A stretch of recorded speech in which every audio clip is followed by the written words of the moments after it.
శివనారాయణ అయితే మీలా నేను దీప వాసాలు లెక్కెట్టిందాయి కాదు. అసలు దీప మెడలో తాళి కడుతున్నానని పర్మిషనే తీసుకోలేదు. మీ పర్మిషన్ తీసుకొని నన్ను పెళ్లి చేసుకుంటున్నానని అడగడానికైనా సరే నేను తను పెళ్లి చేసుకుంటున్న విషయం తనకు తెలిస్తే కదా అని చెప్పి కార్తీక్ అయితే అంటూ ఉంటాడు. ఇక దీప అయితే అలా తలదించుకొని అయితే ఉంటూ ఉంది.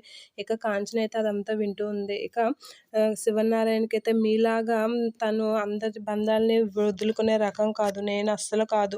ఇక తను స్పృహలోనే ఉండే నేను తాళి కట్టాను. అలా అని దీప మెడలో జాలి పడి తాళి కట్టలేదు. తన పర్మిషన్ తీసుకొని కూడా తాళి కట్టలేదు అని చెప్పి అంటూ ఉంటుంది. పూర్తి స్పృహలో ఉండే నేను తాళి కట్టి దీపకి భార్యని అయ్యాను.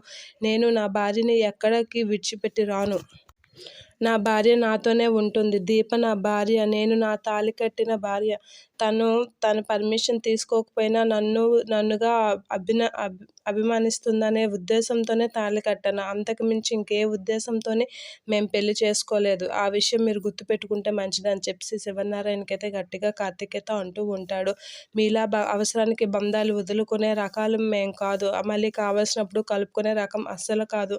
నా భార్య ఎప్పుడు నాతోనే ఉంటుంది. నా భార్య, నా కూతురు నేను ఎక్కడుంటే అక్కడికి ఉంటారు. లేదు అంటే మేము పూర్తిగా రాము. ఆ విషయం మీరు గుర్తుపెట్టుకుంటే మంచిదని చెప్పి కార్తీక్ అయితే శివనారాయణతో అంటూ ఉంటాడు. ఆ మాటలకి అనసూయ, దీప వాళ్ళైతే షాక్ అవుతూ ఉంటారు.